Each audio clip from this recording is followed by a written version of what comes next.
Dr. Johnson, I think Dr. Jones mentioned a number of historical black institutions, and I'd like to talk about historical black institutions, medical institutions, and some of the things that they're doing.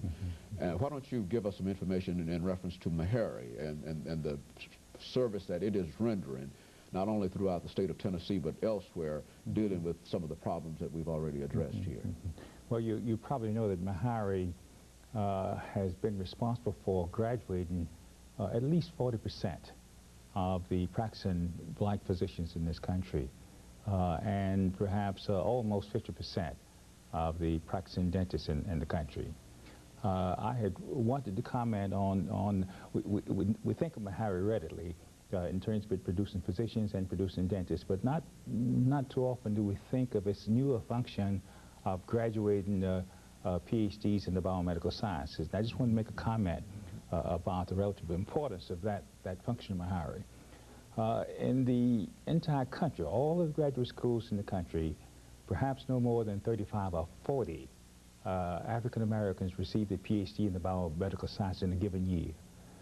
When you consider that, and consider that Meharry on occasion will graduate 2, 3, or 4 individuals in these areas, you can recognize that that is an extremely significant contribution to the total pool of African Americans who graduate in a given year. I certainly am altogether in favor of affirmative action, but I think that one needs to point out that affirmative action, in the absence of efforts aimed at expanding the pool of biomedical sciences, leaves African Americans somewhat in the hole, and that what happens has been that the number has stayed relatively stable. The opportunities have expanded, so that what has happened has been that people play what I call a game of academic musical chairs. You know, 1 year institution X has this number, and then they raise the benefits and they recruit half of these over here, but the overall pool remains the same. So that we need to have increased emphasis on having larger numbers to be available to teach at the historically black colleges, so that they can serve as role models, so that they can help also to identify those diseases which affect our constituency primarily.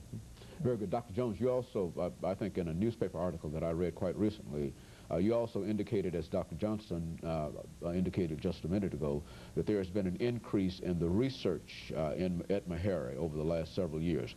And why don't you give us some information relative to that, and the amount of money that is coming into that institution now in terms of research compared to how it was several years ago? Well, historically, we were not, we did not place much emphasis on research. There were pockets of individuals who out of their own initiatives and desires, and Dr. Johnson included, maintain active research laboratories, but was not really a major thrust of the institution until some few years, beginning in the late 1960s and onward.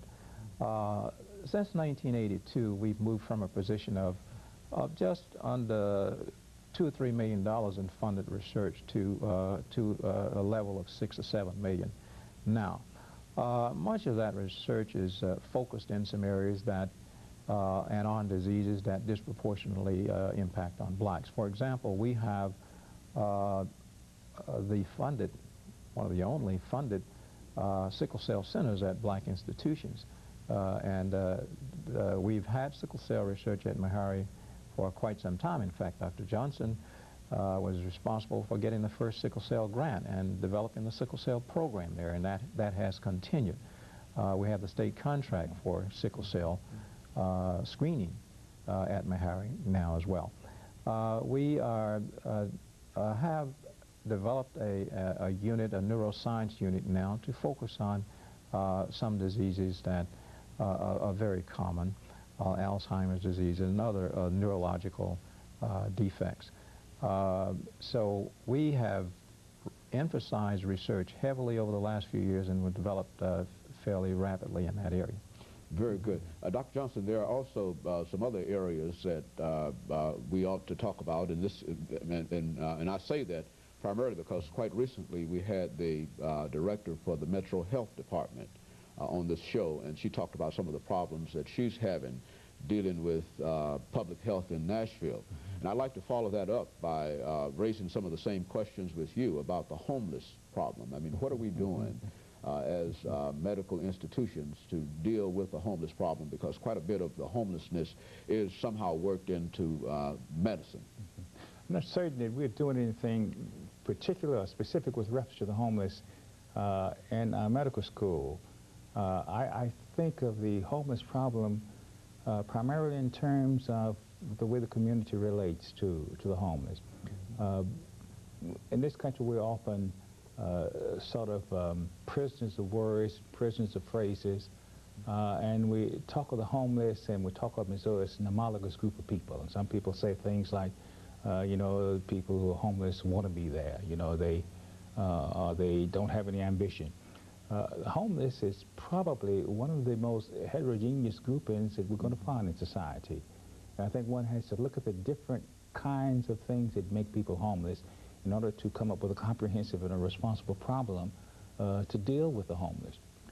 For example, a significant portion of the homeless has to be the direct result of some of our so-called forward activities.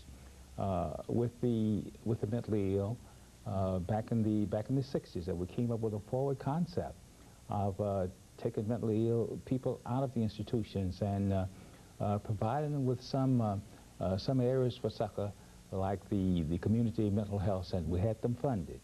But as soon as we got them out of the institutions and put them in the community mental health centers, then we took the funding away from them. And the support system was out there. So that in a very real sense, we and our responsible government are responsible for a significant portion of those people who are homeless today.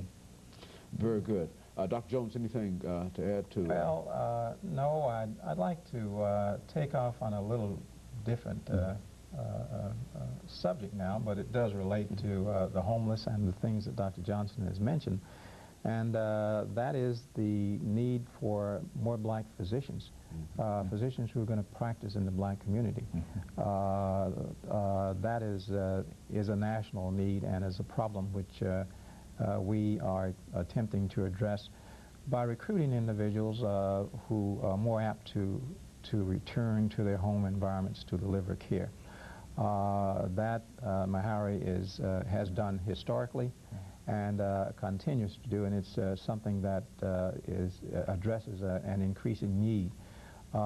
Many times you hear people talk about doctor surplus, but it's a matter of distribution, and there's never been a surplus of black physicians, and I don't see that nowhere on the future horizon.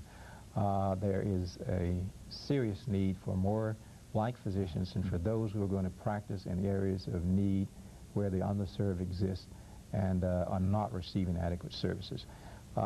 In that sense, Meharry graduates continue to deliver health care to the homeless and the downtrodden and underserved. And we do that somewhat in this community by physicians who are involved with the missions and various programs. But I wanted to emphasize that historical role that Meharry is playing in health care delivery, and it really has a national impact. I think this sort of will